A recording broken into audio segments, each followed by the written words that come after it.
Assalamualaikum warahmatullahi wabarakatuh. Jumpa lagi pada tausiah kita pada hari ini. Apa kabar kalian semua? Semoga sehat selalu ya. Alhamdulillahirabbil alamin. Wassalatu wassalamu ala asyrafil anbiya wal mursalin Sayyidina Muhammadin wa ala alihi washabihi ajma'in. Puji dan syukur kita panjatkan kehadirat Allah Subhanahu wa taala. Berkat rahmat, hidayah dan inayahnya pula kita dapat jumpa pada tausiah kita pada hari ini dalam keadaan sehat walafiat. Salawat dan salam semoga Allah curahkan kepada junjungan kita Nabi besar Muhammad sallallahu alaihi wasallam beserta para sahabat, keluarga dan pengikut beliau hingga akhir zaman. Pada tausiah kita pada hari ini kita akan mengangkat tema dengan judul tata cara berbakti kepada kedua orang tua dan saudara yang sudah wafat. Saudara yang dimuliakan Allah, di dalam kehidupan yang kita jalani sehari-hari, manusia itu tidak lepas dari dua hal, yaitu kebahagiaan dan kesusahan. Kebahagiaan yang dirasakan oleh seorang karyawan dari hasil jerih payahnya bekerja bertahun-tahun, dia bisa membeli sebuah mobil dan juga bisa membeli sebuah rumah. Dan kebahagiaan yang dirasakan oleh seorang wanita yang soleha, yang berjodoh dan menikah dengan seorang pria yang soleh. Begitu juga sebaliknya, seorang pria yang soleh berbahagia, berjodoh dan menikah dengan seorang wanita yang soleha. Dan kebahagiaan yang dirasakan sepasang suami istri yang dianugerahi Allah berupa anak, dan juga seseorang yang bekerja bertahun-tahun, akhirnya dia naik pangkat dan jabatan dan juga mempunyai penghasilan yang besar. Saudara yang dimuliakan Allah, nikmat itu semua yang Allah berikan berupa kebahagiaan itu berupa nikmat yang Allah berikan adalah karunia Allah Subhanahu wa taala dan akan diminta pertanggungjawabannya kelak di hari kemudian. Saudara yang dimuliakan Allah, ada juga manusia yang nasibnya kurang beruntung. Rumah yang dia dapatkan dari hasil bekerja bertahun-tahun itu akhirnya terbakar. Dan juga mobil yang dia beli dari hasil jerih payahnya bekerja bertahun-tahun itu dicuri orang. Dan juga rumah tangga yang dibina sepasang suami istri akhirnya kandas tengah jalan atau bercerai, berpisah. Jadi apapun itu, kebahagiaan dan kesusahan, kesedihan yang dialami oleh manusia di muka bumi ini, itu semua berasal dari Allah Subhanahu wa taala. Karena setiap kejadian apapun di muka bumi ini itu semua atas izin dan kehendak Allah Subhanahu wa taala. Jika Allah tidak mengizinkan, Allah tidak menghendaki, maka sesuatu tidak akan bisa terjadi. Saudara yang dimuliakan Allah, merujuk pada judul tausiah kita pada hari ini, yaitu tata cara berbakti kepada orang tua yang sudah wafat dan saudara yang sudah wafat. Misalkan seorang ibu yang amat disayangi oleh anak-anaknya meninggal dunia dan dipanggil untuk menghadap kepada Allah Subhanahu wa taala untuk selama-lamanya. Kejadian itu akan membuat sedih anak-anaknya. Tetapi kita sebagai anak yang soleh, ketika kita dihadapkan pada kejadian yang seperti itu, maka kita haruslah ikhlas, karena sesemua itu adalah kepunyaan Allah, dan kepada Allah lah semua itu akan dikembalikan, karena Allah yang memiliki semua yang telah diciptakannya. Saudara yang dimuliakan Allah, sebagai anak yang soleh, ketika ditinggal untuk selama-lamanya oleh orang tuanya, ditinggal oleh ibunya atau ayahnya. Sebagai contoh, ditinggal oleh seorang ibu yang semasa hidupnya menjadi panutan bagi anak-anaknya, yang bisa memberi nasihat dan kebaikan kepada anak-anaknya. Rasa sedih yang dialami seorang anak itu wajar, karena dia juga sebagai manusia biasa. Tetapi yang lebih dan harus diutamakan adalah doa anak yang soleh inilah. Karena jalinan hubungan orang yang masih hidup di dunia ini dan orang yang sudah wafat, meninggalkan kehidupan dunia ini, itu masih terjalin baik. Karena sesungguhnya roh yang sudah diciptakan oleh Allah Subhanahu wa taala itu tidak pernah mati. Yang ada, mereka hidup di alam yang lain. Mereka meninggal dan wafat di alam dunia karena mereka akan Allah hidupkan kembali di alam selanjutnya. Karena roh itu tetap hidup selama-lamanya. Dan roh yang hidup inilah yang kelak akan diminta pertanggungjawabannya atas segala amal yang pernah diperbuatnya selama hidup di dunia. Karena mereka yang meninggal untuk menghadap kepada Allah, itu sebenarnya mereka hidup di sisi Tuhannya, yaitu Allah Subhanahu wa ta'ala. Saudara yang dimuliakan Allah, manusia, terkhusus hamba Allah Subhanahu wa ta'ala, haruslah selalu bertakwa kepada Allah Subhanahu wa ta'ala dan menjauhi segala larangan dari Allah Subhanahu wa ta'ala. Karena apa? Manusia hidup itu ingin kebahagiaan dan kesuksesan. Dia ingin keberhasilan dalam segala urusannya di dunia dan meraih segala yang diinginkannya, atau yang disebut juga dengan cita-citanya. Tetapi kita haruslah tahu, jika semua itu bisa kita raih jika kita dekat dengan Allah dan selalu mengabdi kepada Allah Subhanahu wa ta'ala.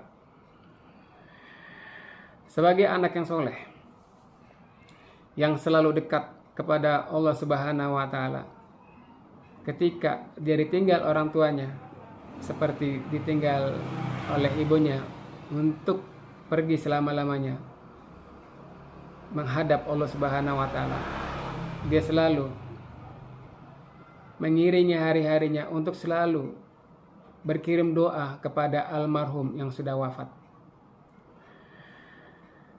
Karena doa anak yang soleh inilah yang diijabah oleh Allah Subhanahu wa ta'ala dan diterima oleh Allah Subhanahu wa ta'ala. Karena manusia yang sudah wafat itu dia tidak bisa lagi berhubungan dengan dunia. Jadi mereka hanya bisa 3 perkara, yang lain sudah terputus. Seperti yang disabdakan oleh Nabi kita, Nabi besar Muhammad SAW, "Iza matal insanu inqata'a amaluhu illa min salasin shadaqatin jariyatin wa ilmin yuntafa bihi waladin sholihin yad'u lahu." Ketika anak cucu Adam wafat, maka putuslah hubungannya dengan dunia kecuali 3 perkara, yaitu amal jariyah, ilmu yang berguna, serta anak soleh yang selalu mendoakannya. Jadi yang hanya bisa diterima oleh ahli kubur hanya 3, yaitu amal jariyahnya dia selagi hidup di dunia, terus ilmu yang berguna, serta anak soleh yang mendoakannya. Jadi beruntunglah ahli kubur yang mempunyai anak yang soleh yang setiap waktu selalu mendoakan untuk kebaikannya. Bagaimanakah seseorang itu bisa mendapat predikat anak yang soleh di hadapan Allah Subhanahu wa ta'ala? Yaitu sesuai dengan hadis tadi, anak soleh adalah orang yang selalu mendoakannya, yaitu mendoakan ahli kubur.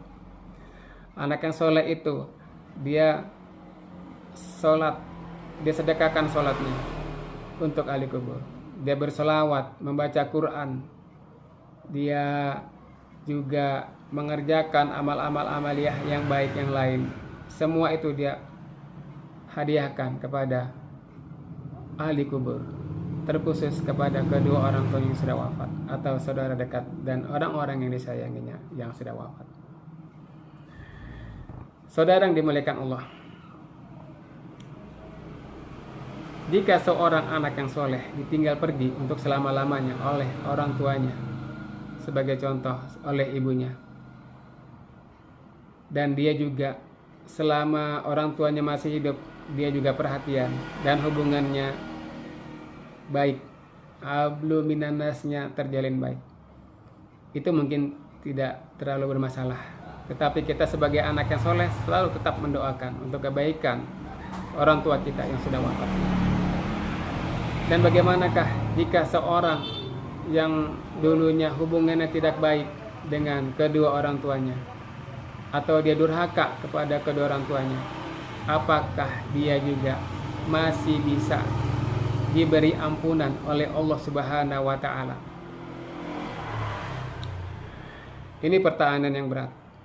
Apabila seseorang anak bersalah kepada kedua orang tuanya, ketika orang tuanya masih hidup, dia bisa langsung minta maaf, atau dia berbuat baik setelahnya, dan juga dia menunjukkan sikap yang baik dan hormat kepada kedua orang tuanya. Dan yang jadi masalah apabila dia terlambat untuk berbuat baik dan juga dia menyia-nyiakan kehidupan kedua orang tuanya, ini yang menjadi persoalan. Apalagi orang yang dia sayangi, yang dulu dia sia-siakan, kini telah tiada. Nah, sekarang pertanyaannya, bagaimanakah cara dia berbakti kepada kedua orang tuanya yang sudah wafat? Atas izin dan kehendak Allah, pertanyaan, apakah bisa orang yang dulunya menyia-nyiakan kedua orang tuanya, apalagi ibunya yang sudah wafat, apakah dia bisa memohon ampunan kepada Allah Subhanahu wa Ta'ala untuk dimintakan ampun kepada Allah agar dia bisa dimaafkan atas dosa dan kesalahannya kepada kedua orang tuanya?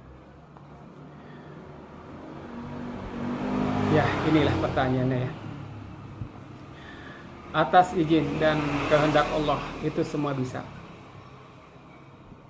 Yang jelas, anak ini yang merasa bersalah kepada orang tuanya, dia cepat tobat dan minta ampunan kepada Allah Subhanahu wa Ta'ala.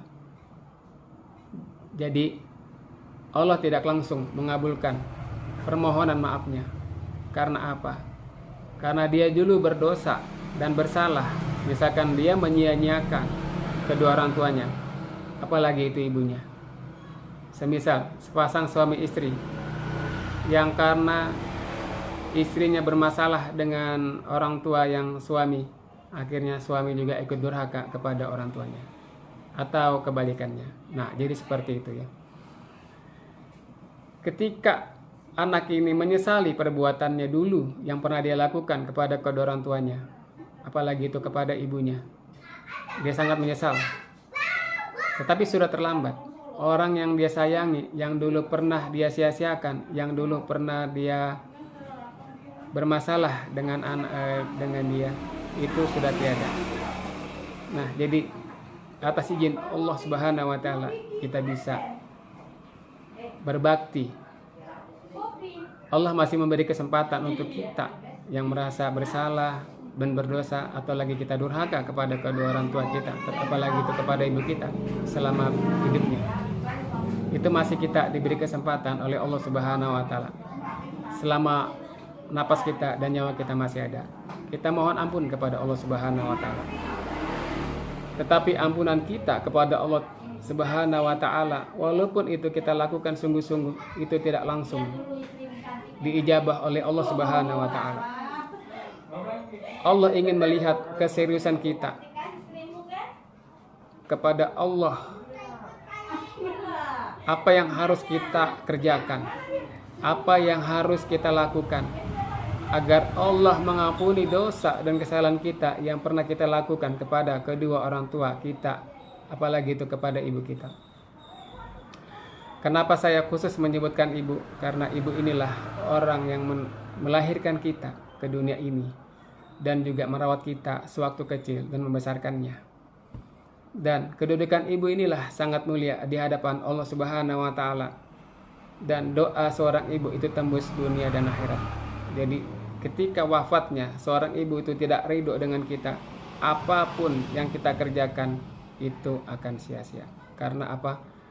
Orang tua kita, khususnya ibu kita, tidak ridho dengan kita. Nah, jadi itu ya.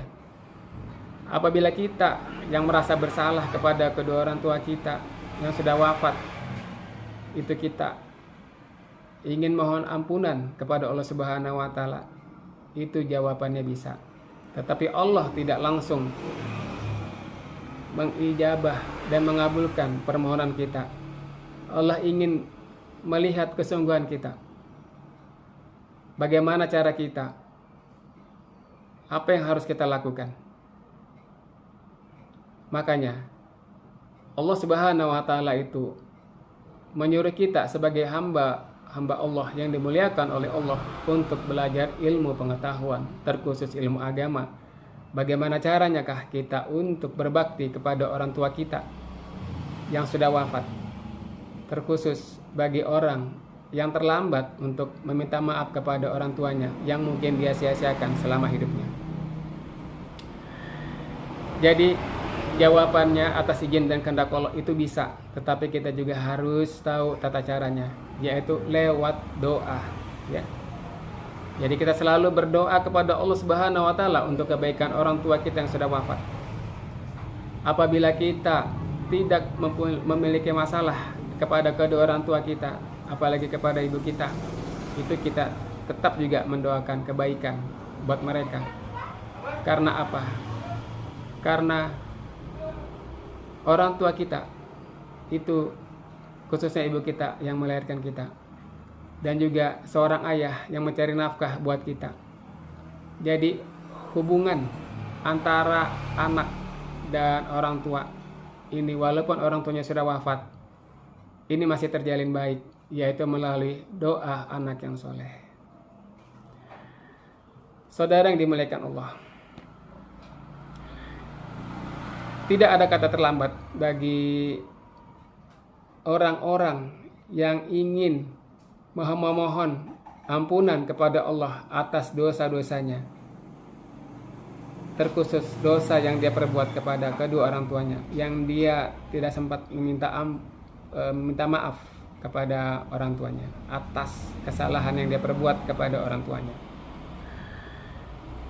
Saudara yang dimuliakan Allah, pada tausiah kita pada hari ini kita akan menjabarkan bagaimanakah tata cara yang baik jika kita ingin berkirim pahala bacaan kepada orang tua yang sudah wafat.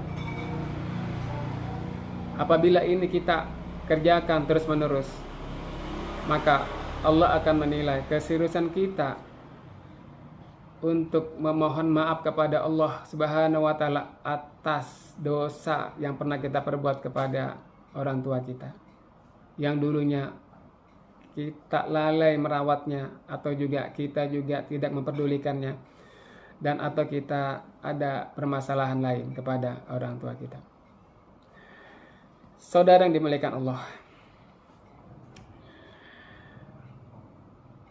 kita bisa, ya, ada beberapa metode yang akan kita tempuh, yang kita mohonkan kepada Allah untuk kita kirimkan pahalanya untuk kebaikan kedua orang tua kita.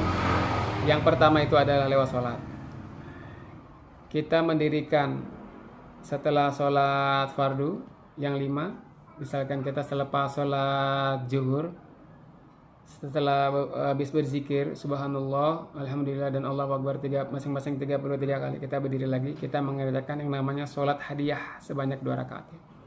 Niatnya sebelum kita mengerjakan sholat ini, kita di dalam hati kita berniat dulu, ya Allah, dengan kuniatkan sholat hadiah ini, ya Allah, pahalanya aku berikan kepada orang tuaku, kita sebut namanya Fulan bin si Fulan karena Allah Ta'ala. Nah, jadi seperti itu ya.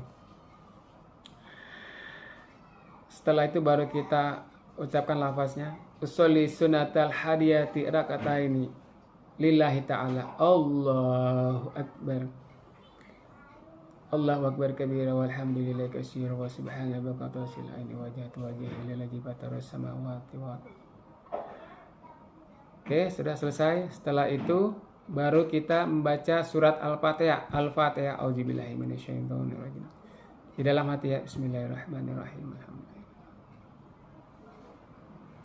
Nah, setelah itu baru kita baca ayat pendek ya. Setelah misalkan qul huwallahu ahad atau qul a'udzu birabbil falaq dan surat-surat pendek yang lainnya ya. Jadi setelah 2 rakaat selesai salam, kita tetap duduk, kita berzikir subhanallah 33, alhamdulillah 33 kali dan Allahu akbar 33 kali. Nah, setelah itu baru kita lewat media zikir lagi ya. Kita berkirim lagi lewat media zikir. Yang pertama tadi lewat sholat, sekarang yang lewat zikir ya. Kita niatkan dulu ya. Ya Allah, ku niatkan membaca, misalkan kita la ilaha illallah, membaca la ilaha illallah karena Allah Ta'ala. Ya Allah, dengan bacaan la ilaha illallah, ya Allah, pahalanya ku berikan kepada almarhum. Nah, kita sebut namanya. Jika itu orang tua kita sebut sama binnya ya, lengkap. Kirim kepada almarhum, misalkan fulan bin si fulan karena Allah Ta'ala. Jadi jangan lupa karena Allah Ta'ala. Nah, setelah itu baru kita masuk ke la ilaha illallah. La ilaha illallah, la ilaha illallah, la ilaha illallah. Kita resapi ya. Jadi kita seolah-olah menyatu di kolbu kita dengan bacaan la ilaha illallah itu ya. Semampu kita tidak usah target sekian banyak jumlah bacaan kita, tetapi semampu kita saja ya. Nah, itu yang kita kerjakan ya. Dan apabila ini kita kerjakan berhari-hari, berbulan-bulan, bertahun-tahun ya, ini yang akan mengangkat derajat kita juga di hadapan Allah ya. Dan juga apabila seseorang anak yang merasa berdosa kepada orang tuanya, insya Allah atas izin dan kehendak Allah itu nanti Allah akan ampuni dosa dan kesalahannya kepada orang tuanya. Nah, jadi seperti itu. Jadi kita amalkan, dan apabila seorang anak ini mengamalkan ini, terkhusus anak yang soleh, itu akan menjadi wiritan ya. Jadi wiritan itu adalah sesuatu hal yang dirutinkan pelaksanaannya, seperti kita melaksanakan sholat hadiah ini, dan juga kita berkirim doa yang pahalanya kita berikan kepada ahli kubur lewat zikir kita. Apabila kita selepas sholat fardu, kita selalu mendirikan sholat hadiah ini, dan juga kita berzikir memohon kepada Allah untuk pahalanya diberikan kepada ahli kubur. Ini insya Allah akan sampai kepada mereka, seperti yang sudah ditegaskan oleh Nabi kita dalam sabdanya, iza matal insanu inqata'a amaluhu illa min salasin shadaqatin jariyatin wa ilmin yuntafa'u bihi waladin sholihin yad'u lahu. Ketika manusia wafat, maka putuslah hubungannya dengan dunia kecuali 3 perkara, yaitu amal jariah, ilmu yang berguna, serta anak soleh yang selalu mendoakannya.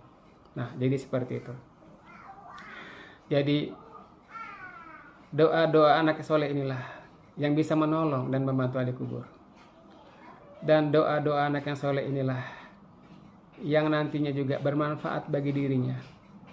Jadi ada persentase yang Allah berikan pahala buat yang kita kirimkan ahli kubur itu sebanyak 25%, dan yang memberikan bacaan-bacaannya ini yaitu anak yang soleh sebesar 75%. Dan insya Allah pahala yang kita kumpulkan, yang kita sedekahkan buat ahli kubur, insya Allah nanti kita akan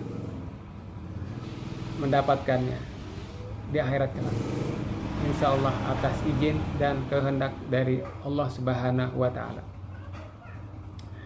Saudara yang dimuliakan Allah, sebagai anak yang soleh, kita juga selalu memperkuat doa-doa kita yang kita panjatkan kepada Allah Subhanahu wa Ta'ala, yang kita hadiahkan kepada ahli kubur. Bagaimanakah cara kita memperkuat posisi kita di hadapan Allah Subhanahu wa Ta'ala supaya kita juga dikenal oleh Allah Subhanahu wa taala melalui doa-doa anak yang soleh yang selalu kita mohonkan kepada Allah Subhanahu wa taala untuk pahalanya diberikan kepada yang dikubur.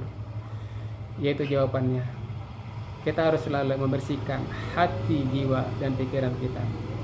Kita jauhi segala yang dilarang Allah Subhanahu wa taala. Sebagai anak yang soleh, kita haruslah sempurna di hadapan Allah Subhanahu wa taala. Sempurna dalam artian kita tidak melanggar apa yang menjadi larangan Allah, tetapi juga kita juga menegakkan apa yang menjadi perintah Allah, seperti sholat 5 waktu. Saudara yang dimuliakan Allah, untuk mencapai kesempurnaan di hadapan Allah Subhanahu wa taala, sebagai anak yang soleh, kita harus berusaha untuk bisa menggapai itu semua. Walaupun kita sebagai manusia biasa memiliki keterbatasan, tapi karena kita dekat dengan Allah, kita mohonkan kepada Allah. Karena sesungguhnya kita ini tidak memiliki daya upaya dan kemampuan. Daya upaya dan kemampuan yang kita miliki itu bersumber dan berasal semua dari Allah Subhanahu wa taala. Maka sebaiknya lah kita dekat dengan Allah Subhanahu wa taala. Karena apa? Karena Allah itu dekat dengan kita, hambanya. Kita sebagai anak yang soleh haruslah merasa ada yang mengawasi kita dalam gerak-gerik kita, tingkah laku dan ucapan kita di dalam keseharian kita. Kita haruslah merasa diri kita ini selalu diawasi oleh Allah Subhanahu wa taala, dan kita harus selalu menjaga kesucian diri, jiwa, hati, dan pikiran kita. Sekarang yang menjadi pertanyaan, apakah kita dekat dengan Allah? Jika kita dekat dengan Allah, maka kita akan meraih kemenangan dunia dan akhirat. Jadi kita haruslah dekat dengan Allah, karena Allah Subhanahu wa ta'ala itu dekat dengan hambanya, sebagaimana yang telah Allah Subhanahu wa ta'ala firmankan dalam Al-Quran surat Al-Baqarah ayat 186. A'udzu billahi minas syaitonir rajim. Bismillahirrahmanirrahim.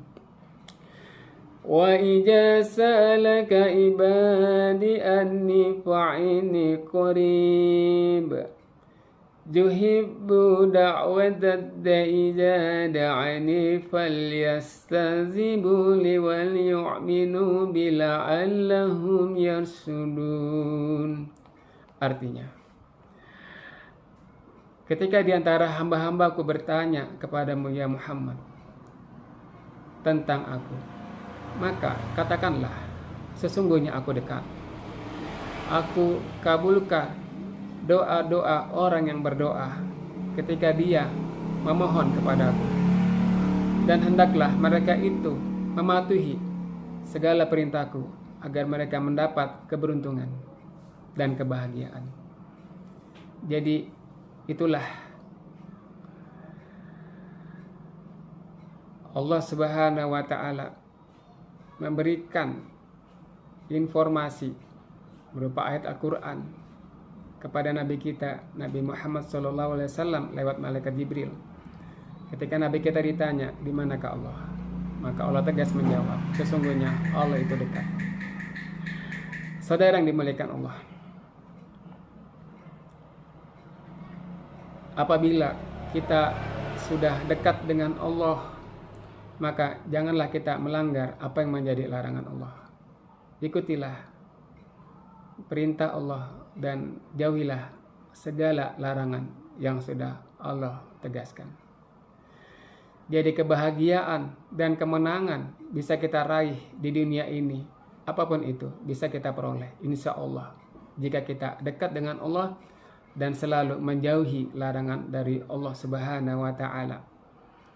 Apalah artinya seseorang yang dia beriman, dia sholat 5 waktu, tetapi di waktu-waktu senggangnya dia berbuat maksiat, melihat hal yang dilarang oleh Allah, atau juga dia berbuat yang sesuatu yang dilarang oleh Allah Subhanahu wa ta'ala.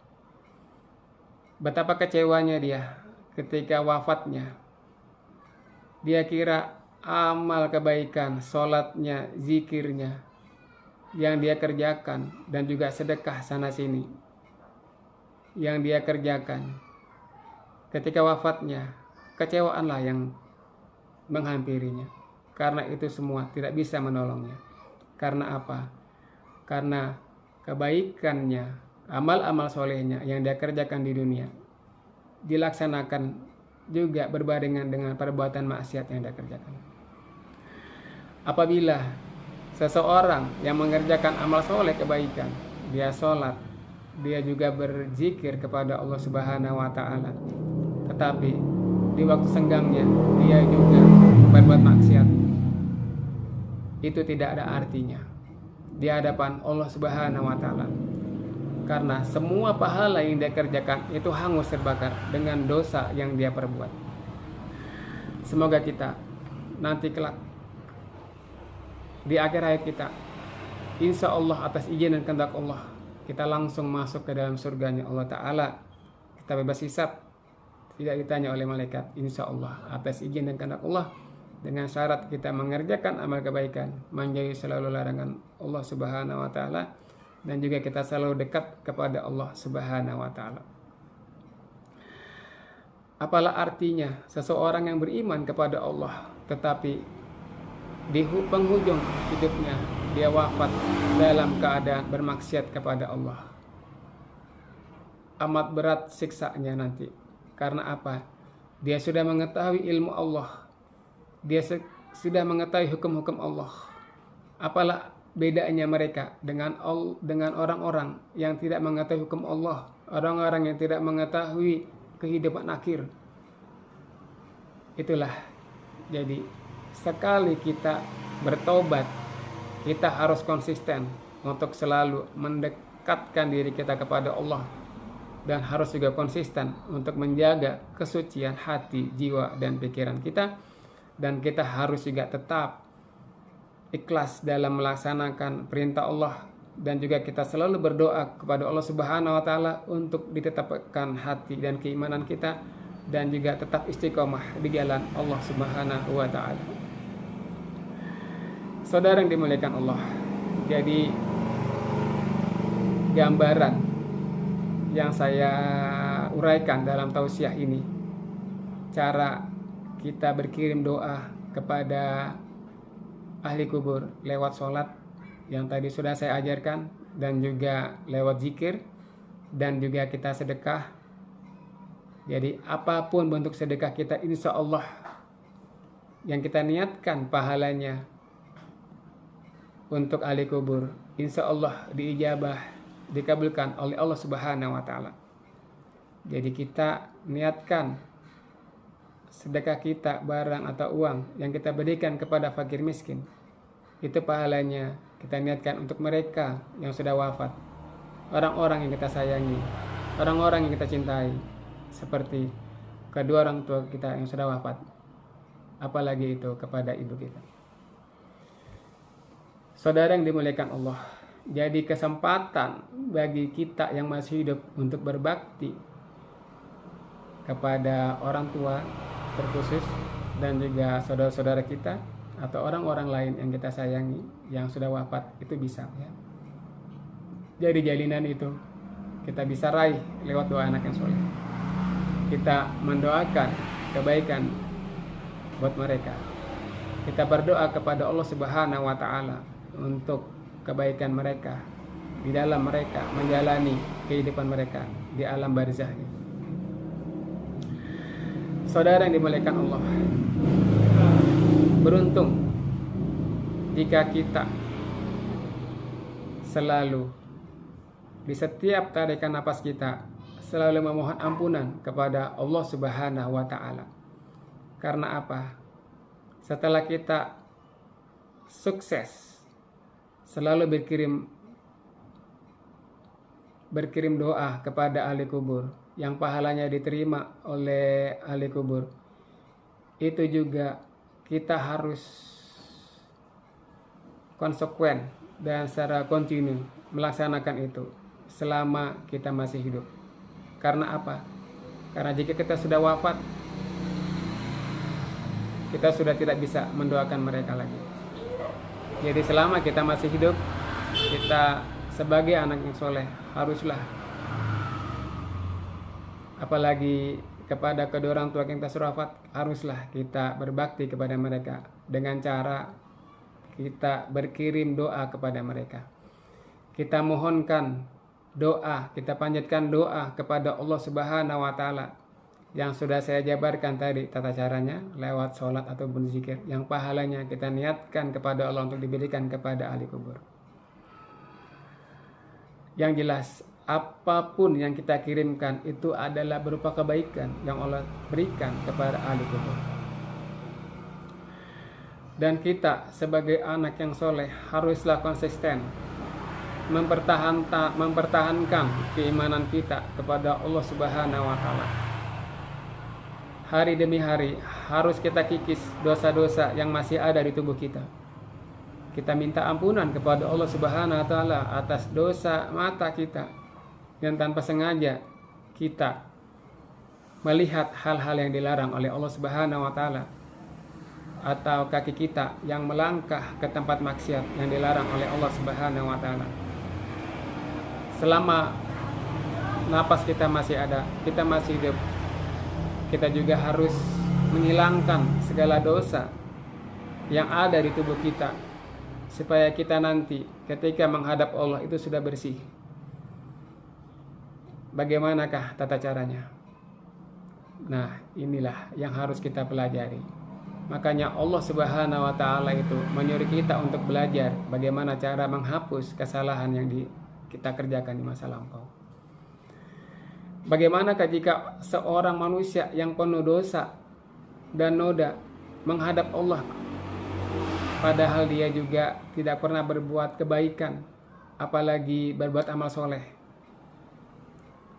Jawabannya simpel saja. Orang-orang seperti itu tidak bakal ditanya oleh para malaikat. Mereka langsung dilemparkan ke siksa api neraka jahanam. Saudara yang dimuliakan Allah,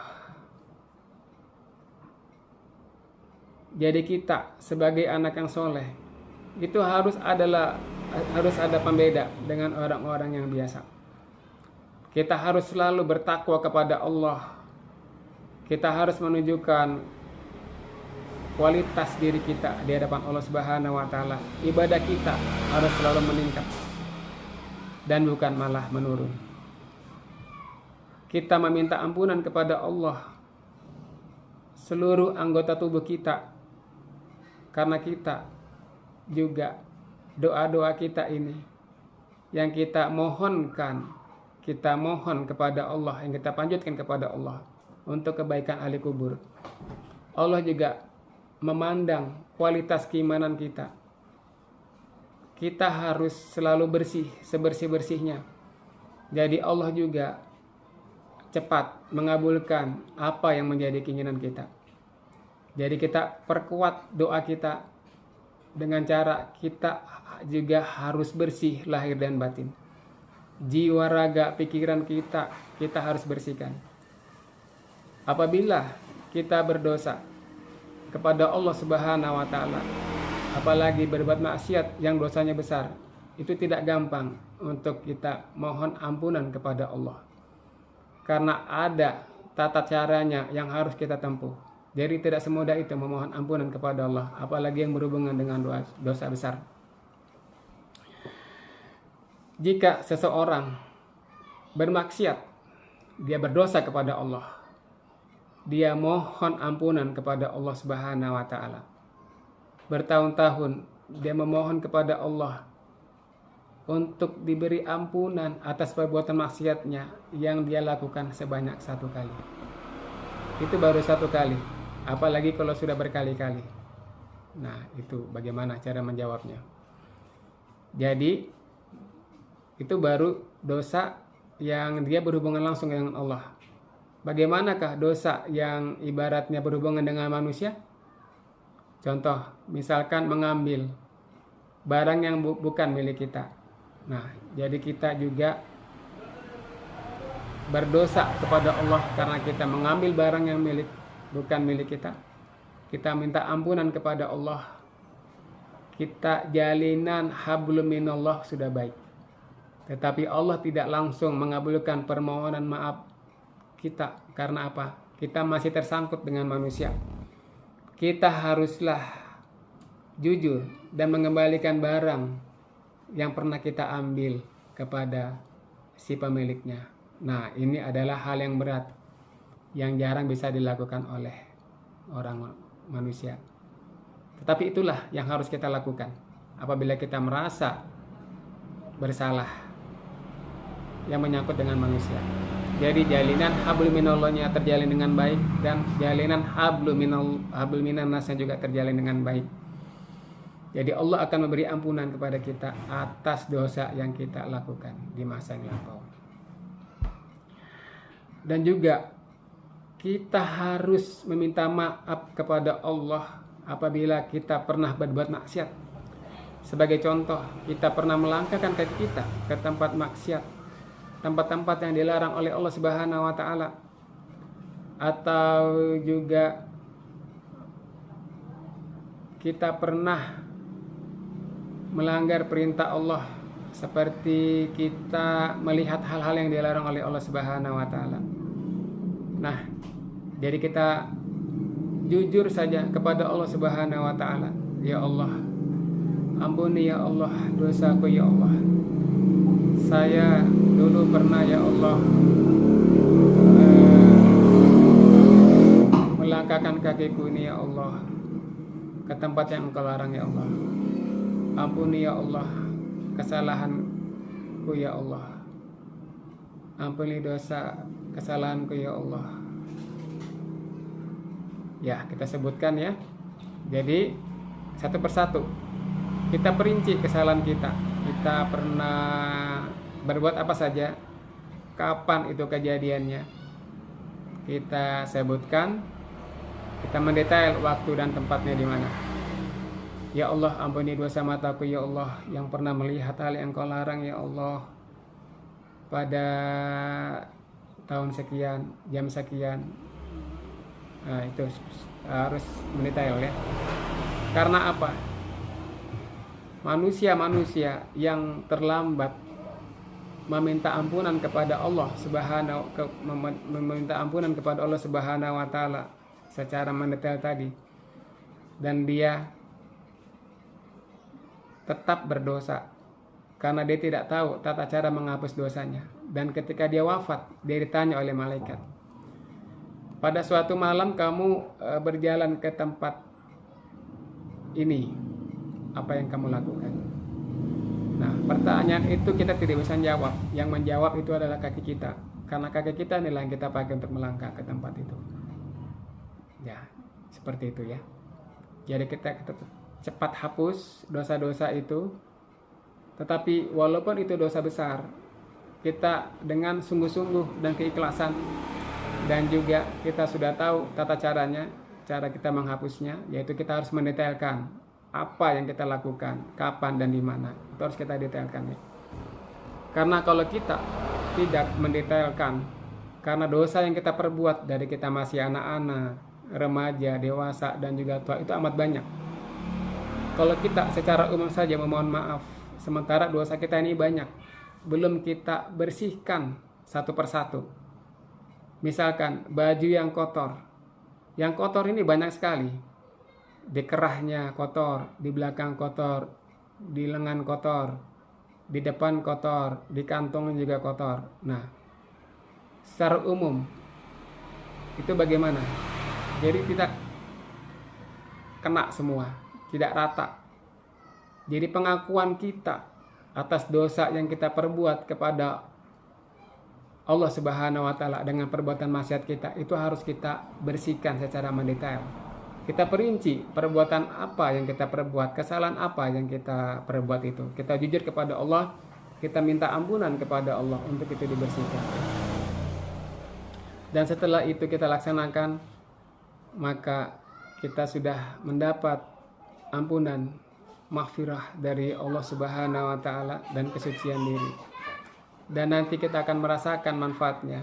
Hari demi hari kita akan merasa ketenangan dan kedamaian, dan juga doa-doa yang kita kirimkan untuk ahli kubur itu juga diijabah oleh Allah Subhanahu wa taala, dan ahli kubur juga merasakan keceriaan karena mendapat hadiah pahala dari doa anak yang soleh, yaitu kita yang selalu memanjatkan doa kepada Allah Subhanahu wa taala untuk kebaikan mereka di alam barzahnya. Jadi semoga bisa dipahami tausiah saya pada hari ini. Jadi intinya kita jauhi apa yang menjadi larangan dari Allah Subhanahu wa taala. Karena apa? Pertanggungjawabannya yang paling besar, ya. Amal ibadah sebanyak apapun itu hangus dengan dosa yang kita perbuat sekecil apapun. Jadi percuma. Ibaratkan kita mengisi amal kebaikan, ibaratkan drum yang penuh dengan air tetapi bocor, kebaikan itu akan hilang. Karena apa? Drum yang bocor ini belum kita tambal. Jadi kesalahan yang di masa lampau harus kita tutupi dulu. Kita detailkan untuk memohon maaf, memohon ampunan kepada Allah Subhanahu wa taala. Baru kita isi lagi dengan amalia soleh yang baru. Jadi penuh. Jadi ketika kita menghadap kepada Allah Subhanahu wa taala, kita sudah bersih dan suci. Dan insya Allah kita dimasukkan oleh Allah atas izin dan kehendak Allah langsung ke dalam surganya Allah taala. Insya Allah atas rahmat dan izin dari Allah Subhanahu wa taala. Demikian tausiah saya pada hari ini. Semoga bisa dimengerti dan kita praktekkan dalam kehidupan sehari-hari untuk kita selalu mengerjakan amal soleh dan kebaikan dan selalu menjauhi larangan dari Allah Subhanahu wa taala. Jadi kita harus menjaga kesucian hati, jiwa dan pikiran kita untuk mendapat ridha Allah Subhanahu wa taala dan juga kebaikan kepada keluarga dan orang tua kita yang sudah wafat, yang selalu kita kirimin doa untuk kebaikan mereka. Karena apa? Karena kita tidak bisa melakukan itu lagi jika kita juga sudah dipanggil oleh Allah Subhanahu wa taala. Jadi terima kasih atas perhatiannya. Semoga bermanfaat. Wabillahi taufiq wal hidayah. Wassalamualaikum warahmatullahi wabarakatuh.